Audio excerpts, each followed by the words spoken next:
¿Qué tal, hermanos? Buenas tardes a todos. Es un gusto volver a estar aquí y me siento muy bendecida por la oportunidad que me da el hermano Ricardo y toda la academia de pues dar esta clase. Voy a compartir pantalla.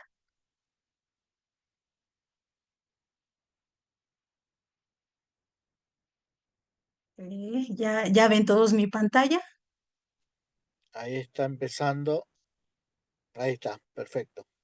Muy bien.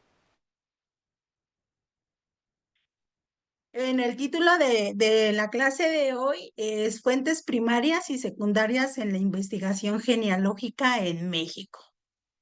Y en el transcurso de las clases, yo me he dado cuenta que hemos hablado de esto en varios países, ¿verdad? Lo hemos tocado de varios países. Y bueno, casi podríamos decir, es lo mismo, pero sí varía un poquito, como vimos en el país de Bolivia, que nos dio la hermana Silvana a la clase. Entonces, ella nos hablaba que en Bolivia estaban muy organizados, ¿verdad? En esto de las fuentes primarias y secundarias. ¿Alguien de aquí, de los presentes, no sabe qué son las fuentes primarias y secundarias en la investigación genealógica? Que no sepa qué son, ¿alguien? ¿O todos sabemos qué son? Yo utilizo mi imaginación, pero no sé. Bueno. Y sobre su imaginación, ¿qué piensa que es, hermana Marisela? Pues las fuentes primarias, lo que nos dicen nuestros papás, nuestros abuelos, lo que han dejado escrito en los diarios, y las fuentes secundarias, pues ya lo que uno investiga en los archivos. Bueno, O bueno, ok, muy bien. Por ahí va, por ahí va. Creo que es tiene la noción, pero es al revés. Vamos a ver la siguiente diapositiva.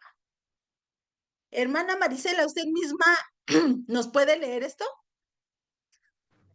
en genealogía en México, las fuentes primarias son documentos originales o información de primera mano. Son documentos creados en la época de los hechos que se investigan y dan acceso directo a la información. Así es. Entonces, las fuentes primarias son los documentos originales, ¿verdad? O información de primera mano. Pues, por ejemplo, los libros de historia, biografías y cosas así. Dice que son documentos creados, ¿verdad? De los hechos que vamos a investigar y ellos nos dan información. Hermano Ricardo, ¿nos podría leer dónde podemos encontrar estas fuentes primarias? ¿Sí puede leer, hermano Ricardo? Si no, alguien más. Sí, ahí estoy. Ok. Podemos ver en registro civiles, podemos encontrarla en registros civiles, certificado de nacimiento, matrimonio y de fusión emitido por las oficinas de registro, registros parroquiales, son libros de bautismo, matrimonio y de fusiones de la Iglesia Católica que son complementarios a los civiles. Puedo hacer un paréntesis ahí para poder agregar que eh, los registros civiles, como lo conocemos hoy, empezaron a salir a partir de 1800 y algo, pero antes llevaban los registros de matrimonio y de bautismo y de fusiones, todo lo que eras a través de la Iglesia Católica. Cierro Así paréntesis. es. Después Ujú. dice, estos son las columnas vertebrales de la investigación genealógica en México. Hasta ahí, Regi- hermano Ricardo. Hasta ahí, hermano Ricardo. Gracias. Entonces, estas dos fuentes primarias, los registros civiles y los registros parroquiales, nos dice, son la columna vertebral de la investigación genealógica en México. Como decía el hermano Ricardo, antes de que empezaran los registros civiles, pues todo se hacía a través de la Iglesia Católica. Recordemos que nuestro país, pues fue un país que fue invadido por los españoles, ¿verdad? Y ellos trajeron a México la religión católica, ¿verdad? Y según la historia nos cuenta, estaban en encomiendas. Esas encomiendas se encargaban de evangelizar a los eh, nativos de aquí de México y pues los bautizaban en la iglesia católica y les ponían otro nombre porque pues ellos tenían su nombre eh, que pues de sus etnias, ¿verdad? Podrían ser aztecas, olmecas, totonacas, lo que fueran, que son las etnias de aquí de México, pero llegaron los españoles y los conquistaron y los bautizaron y les ponían nombres, pues ya españoles, ¿verdad? Y de la Iglesia Católica. Por eso, en muchos registros de México, la mayoría de las personas se llaman José, por José y María, ¿verdad? Y las mujeres Marías, la mayoría. Si nosotros entramos a los registros en México, y me imagino que también en muchos de los países de Iberoamérica, eh, José Carmen, José, no sé, José María, José Francisco, o sea, José y las mujeres María, María Cristina, María Blanca, Blanca María, o sea, porque era el nombre que traían ellos como base, ¿no? De la religión, o Jesús también, de la religión católica. Muy bien, hasta ahí. Gracias, hermano Ricardo. ¿Puedes seguir leyendo? Sí, agrego un poquito más a lo que usted está hablando. Eso pasó en todas las Américas. Y trabajando con los registros de México, de Puebla, por ejemplo, hemos encontrado muchos de esos nombres que usted dice. Y también es interesante porque era la forma de mostrar que eran cristianos en ese momento. Exactamente. Ujú.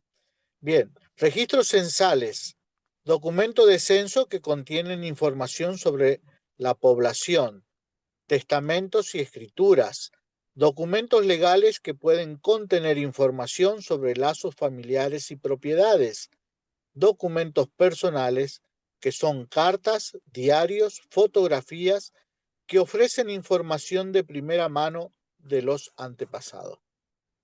Ok. Entonces, si vemos, tenemos muchas fuentes primarias en lo que es México. En México cada 10 años se lleva a cabo el censo de población. Cada 10 años. Este año fue 2020, que fue la pandemia. Entonces, se llevó a cabo el censo, pero no se llevó a cabo como siempre. Entonces, este año se va a realizar otro censo como intermedio por esa situación del censo de 2020 que no se llevó bien por la cuestión de la pandemia. Pero cada 10 años se lleva a cabo un censo en todo México, un censo de población. Entonces ahí podemos encontrar muchísimos datos en los censos. De hecho, yo en mi investigación del lado paterno pude encontrar muchos datos de la familia de mi abuela paterna y todos sus hermanos por un censo que está en Family Search de 1930. Entonces, ahí pude encontrar mucha información. Los testamentos y escrituras, eh, si los tenemos, también ahí viene mucha información, porque se mencionan los nombres, las edades, los domicilios y todo esto que se encuentra en los testamentos y escrituras. Y los documentos personales, ¿verdad? Diarios, cartas, fotografías que nos dejaron nuestros antepasados. Y bueno, todos tenemos la responsabilidad de escribir un diario. Acúsome de que yo no escribo diario. escribo como anuario casi. O sea, la verdad, no escribo diario, pero escribo de repente ahí y de verdad siento que estoy ahí dejando mucha información volando porque pues después se nos olvidan las cosas, ¿verdad? Pero en estos diarios podemos encontrar muchísima información. Vamos a la segunda. Hermana Allende Brea, de República Dominicana, ¿nos podría leer esta diapositiva?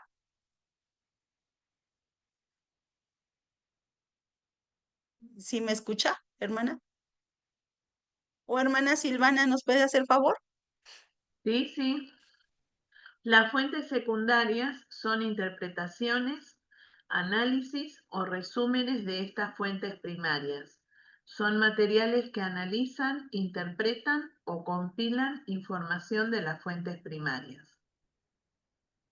Entonces, eh, aquí pues podemos ver que estas fuentes secundarias pues son, yo ya lo había mencionado, a lo mejor nuestros libros de historia, porque son interpretaciones. A veces cada, cada lugar escribe la historia de diferente manera, ¿verdad?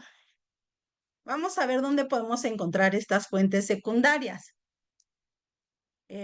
Lo voy a leer yo. Dice, ¿dónde podemos encontrarlas? En libros y artículos genealógicos, publicaciones de otros investigadores que han analizado registros primarios, páginas web y bases de datos genealógicas, sitios web que compilan y presentan información de fuentes primarias, árboles genealógicos, mapas de ascendencia creados por otros investigadores o familiares, biografías, narrativas sobre la vida de personas que se basan en fuentes primarias, ¿verdad? Ahí podemos encontrar estas fuentes secundarias que nos van a ayudar también en nuestra investigación genealógica, ¿verdad? Nuestros árboles genealógicos, este, algunas biografías de las personas. Hay personas que escriben su biografía o hay personas a las que les escriben su biografía, ¿verdad?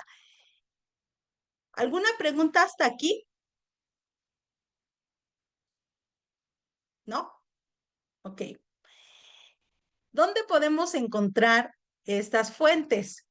En línea, estas fuentes. Dice, en línea. Irma, ¿nos puedes leer, Irma Santos, ¿nos puedes leer esta diapositiva? Claro que sí, Blanquita. Lugares donde buscar. En línea, como Family Search y Ancestry.com, ofrecen vastas colecciones de registros digitalizados, incluyendo censos que son muy valiosos para la investigación. Oficinas locales. Las oficinas civiles guardan registros de nacimientos, matrimonios y defunciones. Archivos y bibliotecas.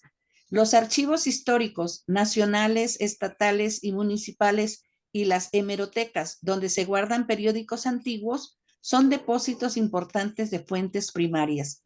Sociedades genealógicas. Ofrecen ayuda y pueden dirigirte a repositorios y colecciones locales, cementerios.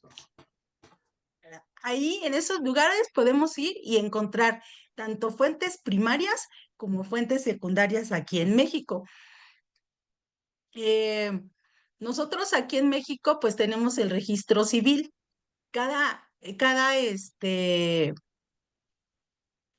estado cuenta con un registro civil y cada pues ciudad también. Eh, pero aquí en la Ciudad de México está como la oficina central del registro civil y ahí podemos ir y pedir cierta información.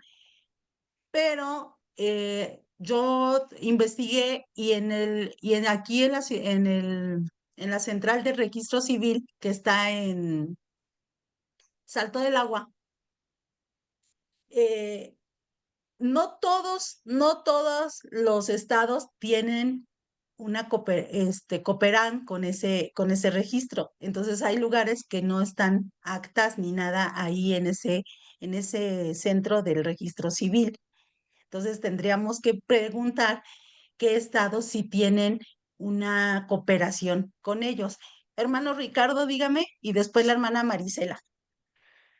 Sí, yo quería preguntar, porque acá hay muchos mexicanos que están ahora en línea, si algunos tienen, aparte de la que usted comentó, algunos tienen experiencia al respecto de buscar en estos archivos su investigación genealógica, o simplemente se abocaron a buscar en Family Search nada más, porque usted está dando datos muy interesantes acá.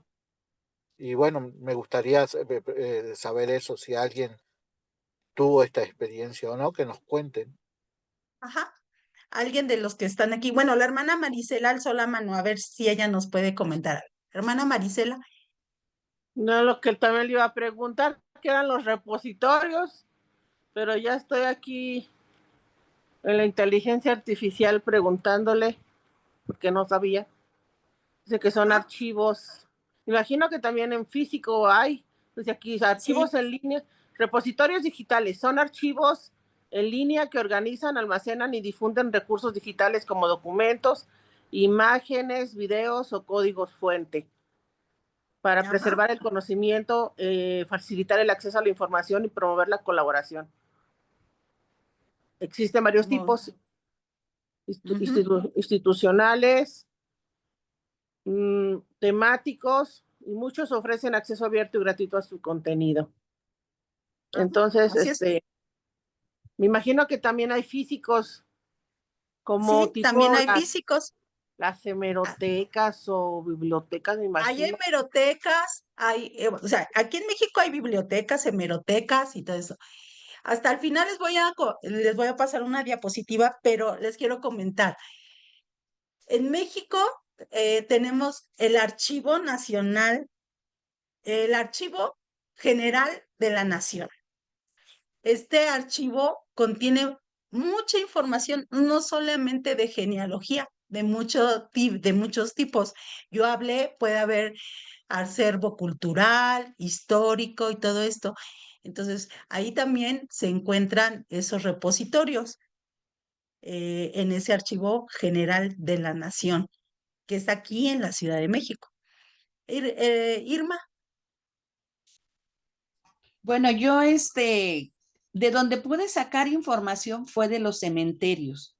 Cuando yo empecé a escuchar lo de la historia familiar, yo dije, pues yo no tengo ningún dato de mis abuelos, ni de dónde, no sé ni cuándo nacieron, ni nada.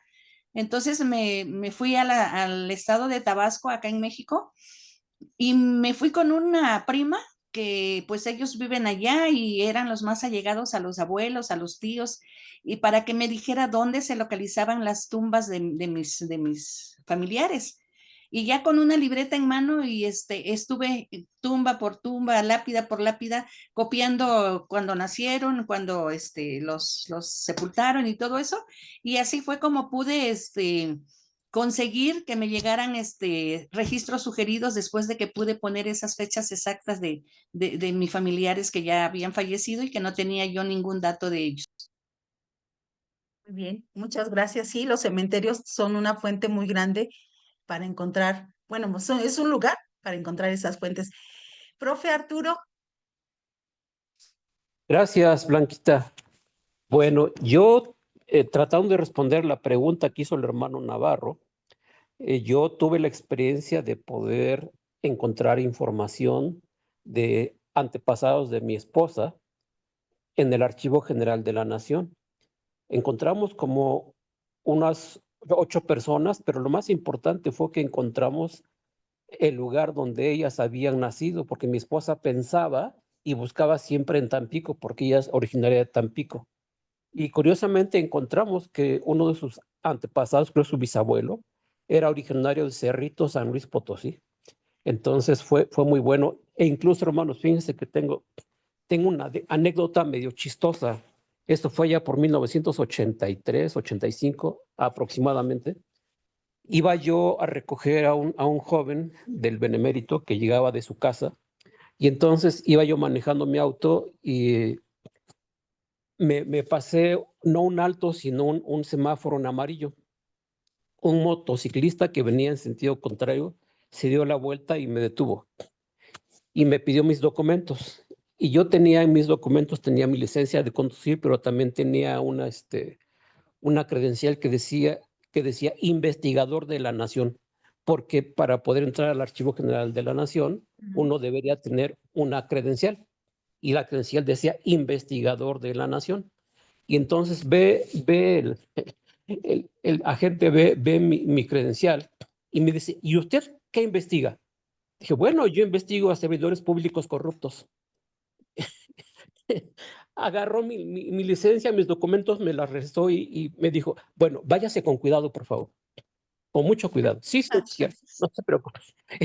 Y bueno, esa es una anécdota muy chistosa, pero que me sirvió pues para no entrar en detalles con la persona, y seguramente que él quería su tajada, como decimos aquí en México, ¿no? Pero bueno, el punto importante es que yo sí pude encontrar información de antepasados de mi esposa en el Archivo General de la Nación. Nunca he ido a Arcos de Belém, que es donde está el registro civil, que Civil. entra todo.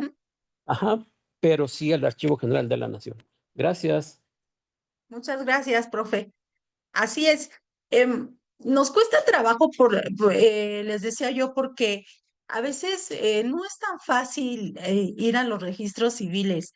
Tienes que llevar copia del acta o el número de foja, el número de acta, el número de libro, dependiendo de la época en que naciste o moriste, ¿no? Te ponen ahí libre de foja, número de foja, número de libro, número de acta o el número del registro civil.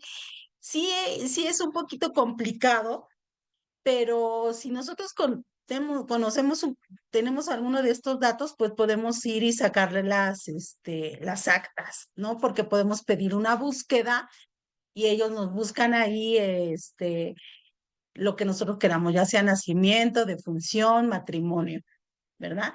Esto es aquí en México. Muy bien.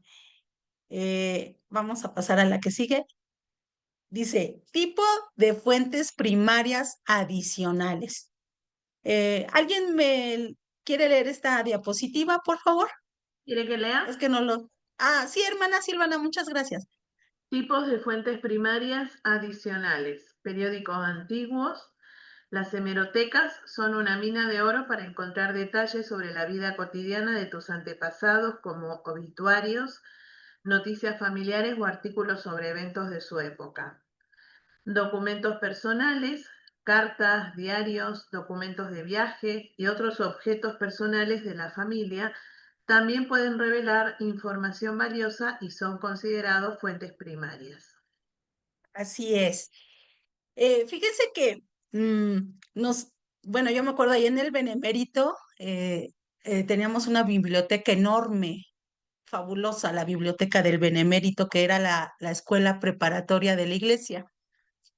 Y también ahí había una hemeroteca. Y como que nos daba flojera ir a la hemeroteca. Pero recuerdo que el maestro de historia una vez nos envió, el maestro Lucio, que le decíamos Luchito, y nos dijo, van a buscar esto, pero él nos dijo cómo buscar en una hemeroteca. Entonces, cuando yo fui, fue fascinante, porque aquí en México, bueno, yo creo que en todos los países, pero aquí en México, pues tienen la sección en los periódicos, ¿no? Política, deportes y todo, pero también hay una sección de sociales, ¿sí? Y entonces, en esa sección de sociales, pues anunciaban el matrimonio de las personas o el nacimiento, el bautismo, así de las personas, y ahí estaban las fechas, y también estaban los obituarios, eh, eh, que ya estaban anunciando que había fallecido el papá de alguien, ponían la fecha y ponían, por ejemplo, a mí me tocó ver, lamentamos el fallecimiento del señor fulano de tal, papá del arquitecto fulano de tal, que falleció en tal lugar, tal día, a tal hora. Entonces, ahí fíjense la cantidad de información que nos estaba dando. Nos estaba dando nombre de la persona que falleció, su fecha y el lugar donde falleció. Y el nombre del hijo, porque decían de la persona que falleció su papá. Entonces, ya tenemos bastante información, ¿verdad? En los periódicos, como dice ahí. Es una fuente, una mina de oro, los periódicos. Y a veces pues nos da flojera. Ahora ya no hay tanto periódico. La era digital ha quitado los periódicos, pero todavía existen, todavía hay algunos periódicos y que tienen todas estas secciones, ¿no? Que les mencionaba. Y hablando de los documentos personales, cartas, diarios, documentos de viaje y otros objetos personales. Por ejemplo, yo estuve pensando, ¿qué otros objetos personales? Las, estas argollas de matrimonio son una fuente de información porque se ponía el nombre y la fecha en que se casaron, ¿verdad? Así está. Bueno, yo tengo la mía y tiene el nombre de mi esposo y nuestra fecha en que fuimos sellados en el templo. Entonces, esa es una fuente de información. Y en las cartas, pues a veces se mencionan fechas, lugares especiales, los documentos de viaje, ¿verdad? Y los diarios. Los diarios personales son una maravilla, ¿verdad? Muy bien, vamos a pasar a la siguiente diapositiva. Blanquita, Mande, dime, Irma. también yo tengo, por ejemplo, eso le va a servir a mis hijos o a los cuando ya yo no esté. Cuando uno se casaba antes, no sé si ahora se acostumbre, acá en México se extendía una tarjeta, así que era la epístola de Melchor Ocampo. De Melchor Ocampo, ajá. Ahí vienen los datos de tu matrimonio, la fecha, los testigos, las firmas, todo viene ahí. Yo la guardo todavía después de 36, 37 años que tengo de casada y, Ajá. y todavía la conservo. Y esa Sí, pues yo va a también quedar la para la tengo. posteridad. Ajá. Sí, Yo es también la tengo. otra Ujú. fuente también de, Sí, fíjense sí, también, otra fuente son las Biblias. Antes, en las Biblias, se escribía los nombres de la familia, sus fechas de los matrimonios y todo eso. Y y si en su familia alguno de ustedes tiene una Biblia con datos familiares, es también una muy buena fuente de información para nuestra investigación genealógica. Bueno, vamos a leer esta diapositiva. Yo vi que estaba por ahí el hermano Acevedo. Hermano Acevedo, ¿nos puede leer esta diapositiva?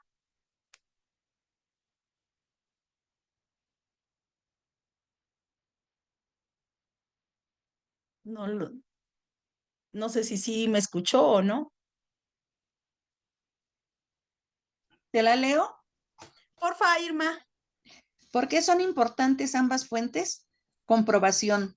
Contrastar la información de diferentes fuentes, primaria y secundarias, ayuda a verificar la exactitud de los datos. ¿De los datos? Datos, perdón. Ah, de los Datos. datos, ya que incluso las fuentes primarias pueden contener errores. Contexto. Las fuentes secundarias ofrecen una perspectiva más amplia y un contexto histórico que enriquece la información de las fuentes primarias. Eficiencia. Consultar fuentes secundarias puede ayudar a los investigadores. Ay, ya me perdí, ya se me Sí, tapó. vas bien. No, es que me tapó un mensaje que llegó. Ah, ok. Puede ayudar a los investigadores a identificar datos existentes, a Ay, ahorrar perdón. tiempo. Te la cambié, ¿verdad? Sí, me la cambiaste. Perdón. Ay, perdón. Ya. Bueno, ya casi terminaba. Ahorrar tiempo y no sé qué más decía. A ver, les voy a volver, lo voy a volver a compartir. Perdóname, Irma, es que No, no te preocupes, Blanquita, no te preocupes. le di clic ahí a ese cuadrito que nos estaba estorbando y me Sí, pasó sí, a la no, siguiente no tengas. diapositiva. Aquí. Ujú. Ahí está, Irma. Por favor. Bueno, Era el efic- último, eficiencia. eficiencia. Consultar fuentes secundarias puede ayudar a los investigadores a identificar datos existentes, ahorrar tiempo y enfocar la investigación en áreas donde se necesita recopilar nueva información. Así es. ¿Por qué son importantes estas dos fuentes, verdad? Nos da 3 puntos. Y yo dije, "Sí, es cierto, comprobar. A veces las fuentes primarias también pueden tener errores. Eh, por ejemplo, yo me llamo Blanca Esther y en un documento me pusieron Esther sin H. Y entonces, pues yo tenía ahí mi credencial de la escuela y en la credencial de la escuela sí tiene H, TH, Esther. Entonces ya con eso pude ayudar a que corrigieran ese error, ¿verdad? Porque aún las fuentes primarias pueden contener errores. Entonces las fuentes secundarias nos van a ayudar a comprobar si la información es, es real. El contexto. Esto dice, nos ofrecen una perspectiva más amplia y un contexto histórico. Entonces, cuando nosotros vemos un acta de matrimonio, por decirlo así, que es una fuente primaria, pero entonces encontramos el diario, ¿verdad? Y nos empiezan a relatar, no, pues desde el día que se casó mi abuelita, fue en tal fecha, y en ese día llovió muchísimo, se inundaron las avenidas, o sea, nos da un contexto histórico que enriquece nuestra investigación genealógica, ¿verdad? Y la eficiencia es que estas dos cosas nos van a dar, ahí no alcanza aquí a leer, es que tengo algo que me tapa, a identificar datos existentes en ahorrar tiempo. ¿Y qué dice? Perdón, es que hay algo que me tapa y no me deja ver. La Ahorrar investigación tiempo Y Y y la enfocar enfocar la la de investigación investigación. investigación, ajá, en donde en necesita áreas. recopilar nueva información. Ajá. Entonces, ahora, siempre he dicho que los que preparamos la clase aprendemos muchísimo. Creo que somos los que aprendemos más, ¿verdad? Estas dos fuentes no las debemos de descartar, hermanos.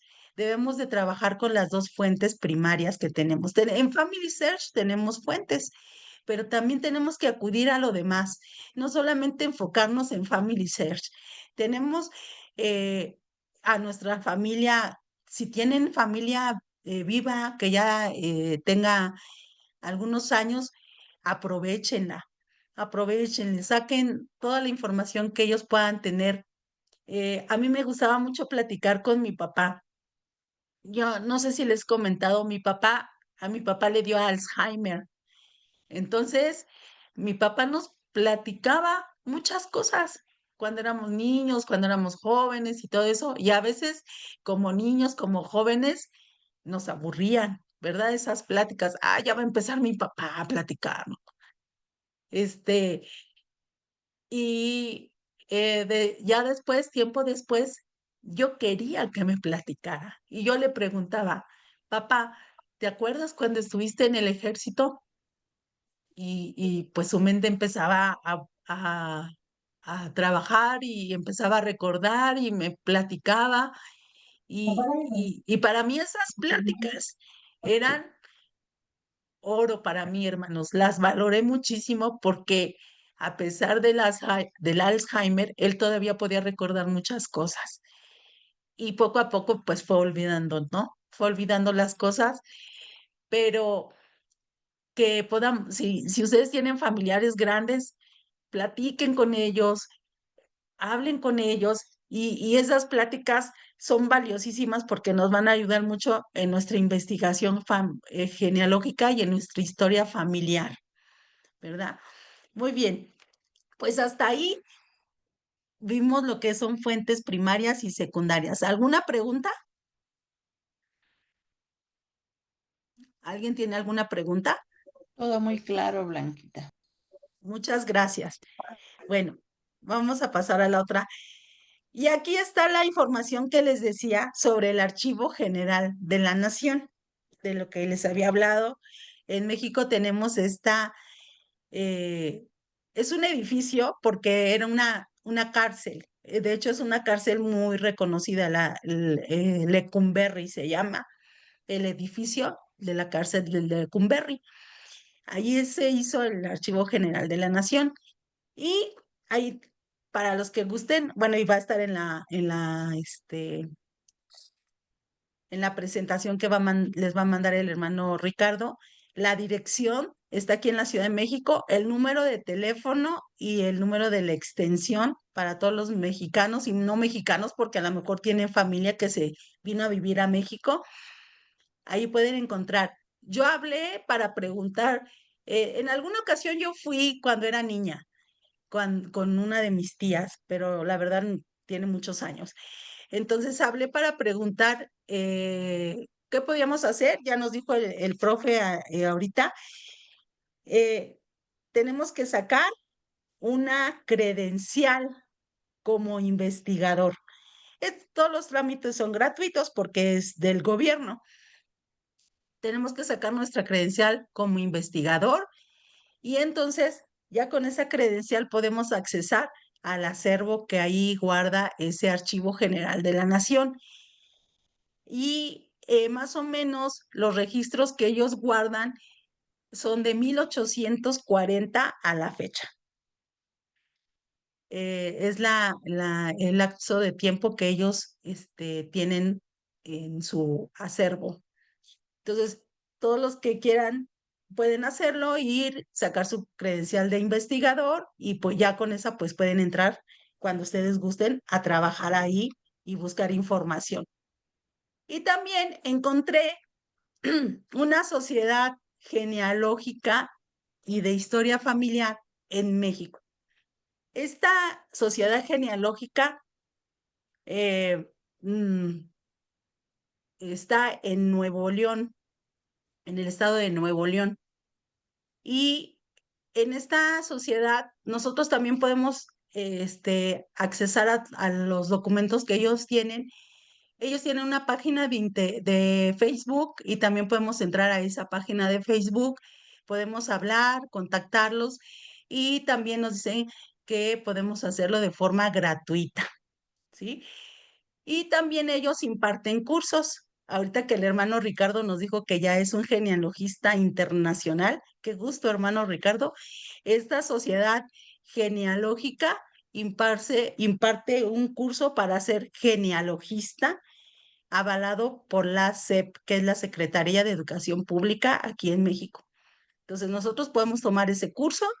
Eso sí, no me dijeron, creo que no tiene costo o la verdad no pregunté bien, pero si tiene costo, ha de ser un costo, pues, no creo que muy, caro, pero podemos llegar a ser genealogistas. O sea, eso ya nos da un título como genealogistas aquí en México, en esta sociedad genealógica de historia familiar en México. Entonces, son algunas de los lugares que yo estuve investigando donde podemos encontrar nuestras fuentes primarias y secundarias aquí en México. Y bueno, pues como miembros de la iglesia, pues tenemos Family Search, que es, pues yo creo que una fuente grande, grande, grande, porque sabemos que la iglesia tiene la mayor cantidad de archivos guardados, ¿verdad? En cuestión de genealogía. ¿Alguna pregunta, algún comentario que quieran hacer?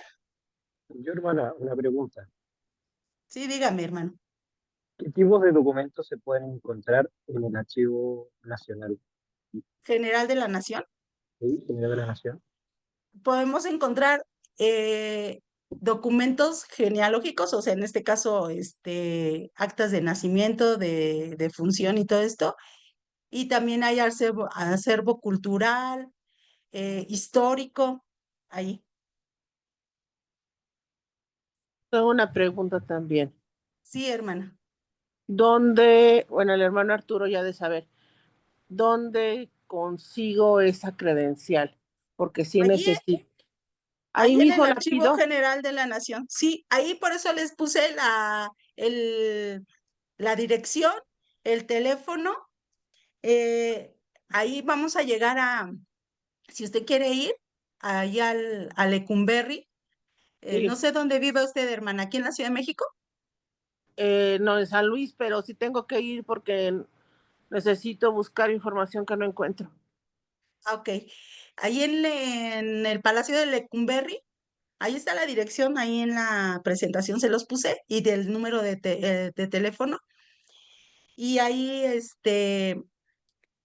le van a decir en dónde puede sacar su credencial de investigador. No cuesta nada, nada más es ir y pedir ser investigador. Ah, muy bien, muchas gracias. Ujú. ¿Alguien más? ¿Algún comentario? Yo, hermana, una pregunta más. Sí, dígame, hermano. Con respecto a las fuentes primarias, usted Ujú. hablaba acerca del registro civil.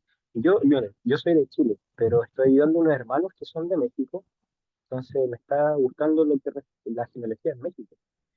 Entonces yo estaba averiguando, como dijo antes el hermano, que efectivamente el registro civil en México se, comenzó en en 1859, pero hasta el 61 comenzó a regir según las leyes que tienen en su nación.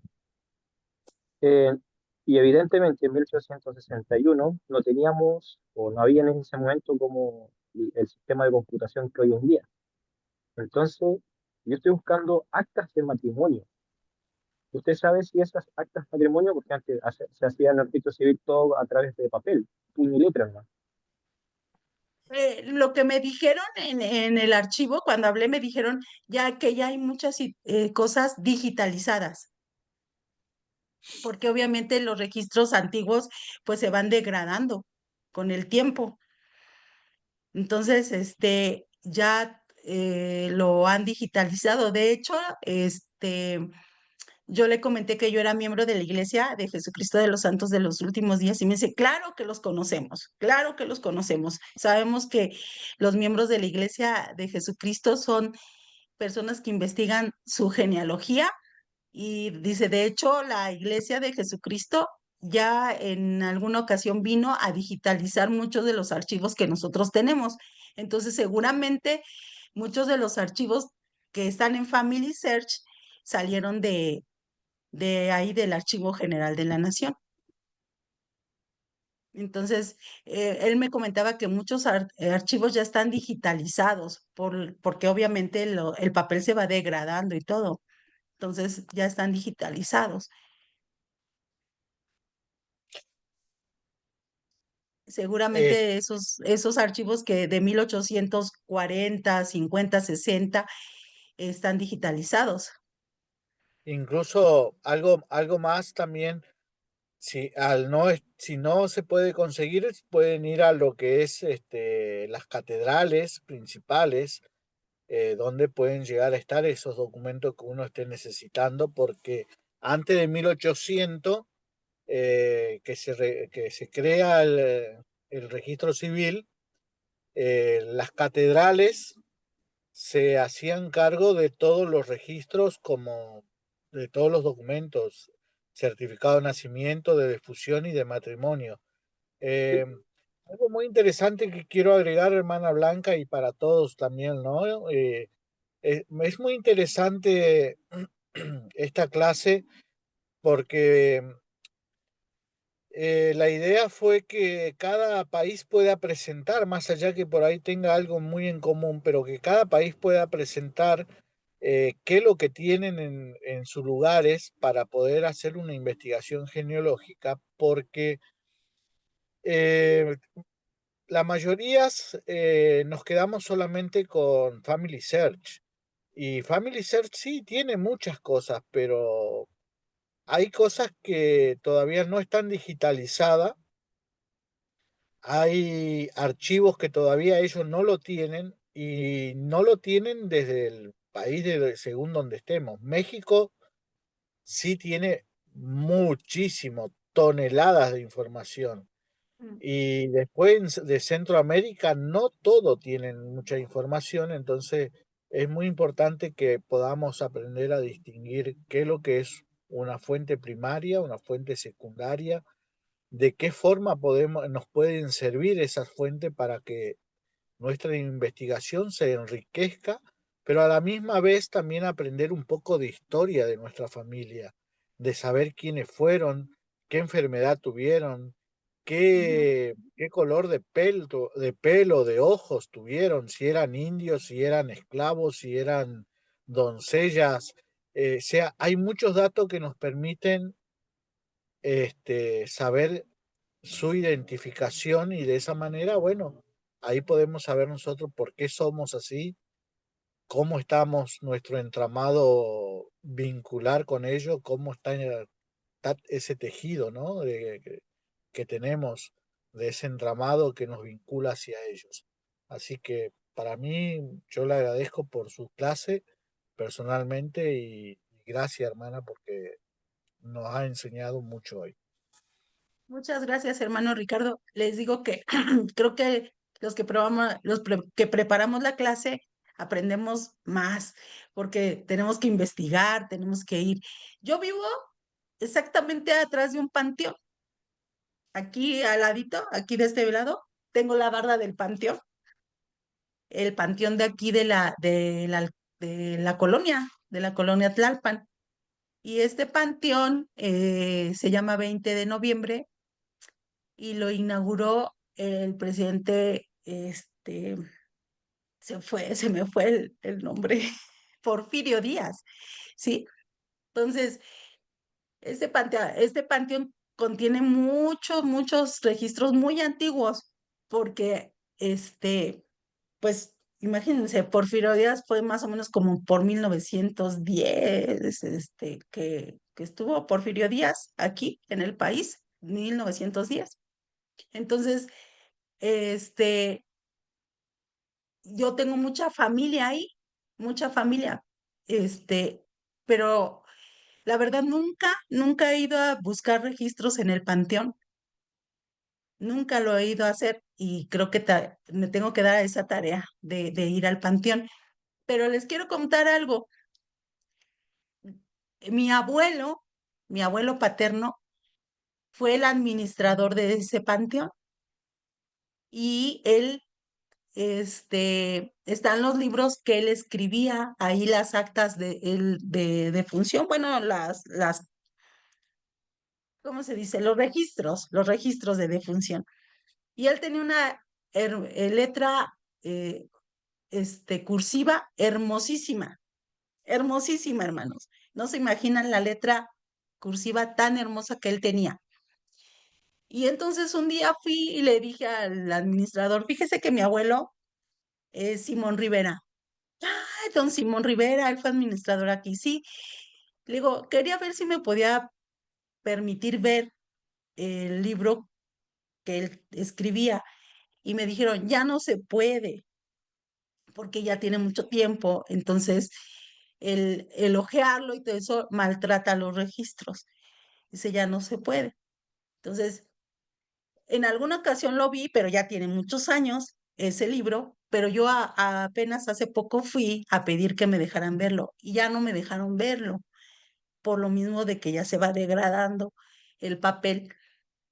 Pero me dijo el administrador, todo esto ya lo tenemos en la computadora, ya se hizo en en la computadora. Ah, ok, bueno, muchas gracias. Les dije, lo que yo quería era volver a ver la letra de mi abuelo. Entonces, sí, los registros se van lastimando con el paso del tiempo, hasta los diarios, las cartas y todo, pero sí sería bueno que lo fuéramos digitalizando, los diarios de nuestros abuelos o los diarios de alguien que tengamos de nuestros antepasados, tomarles escanearlos y tenerlos ahí porque sí se van degradando. Entonces, eh, como decía el hermano Ricardo, es importante porque eso nos ayuda a conocer nuestra historia familiar. No solamente son datos, es conocer el entorno en el que vivían,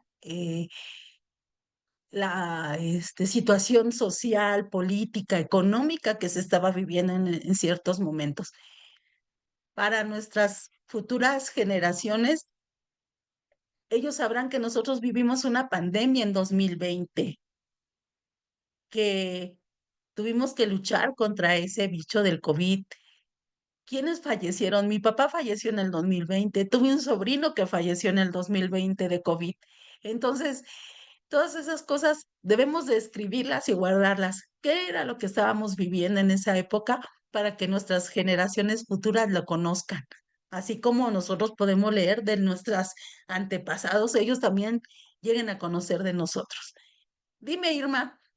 Sí, fíjate que ahorita que estás hablando de eso, recordé que tengo de hace 55 años el recorte del periódico donde me casé, la reseña que sacaron, donde me casé, en qué lugar, la fecha, la hora, los padrinos, los invitados, ya ves que antes era que padrino de arras, de anillos, de ramo, de todo, y hasta el lugar de donde me fui de luna de miel. Todo eso lo ¿Fíjate? tengo y lo tengo metido en un, en un, ¿Sobre? no, en un No, portarretrato, bueno, una libretita de retratos, pero chiquita. Entonces ya se está deteriorando, o sea, ahí está intacto, pero necesito digitalizarlo para que yo lo pueda conservar, que se pueda leer bien. Pero ya eso tiene 55 años de estar guardado. Imagínate, ahorita me vino a la mente, ya tengo otro dato más que va a quedar para la posteridad. Sí, hay que digitalizar todo eso. Lo vimos en una clase de recuerdos, ¿se acuerdan? Que nos decían que digitalizáramos las fotos, todos los documentos, podemos digitalizarlos para tenerlos, porque sí se va deteriorando y se va a perder. En algún momento se va a perder, porque pues la polilla, el polvo, todo va deteriorando y este, como me decían, ya no podemos sacar el libro porque si no se va a deshacer con el aire, ¿no?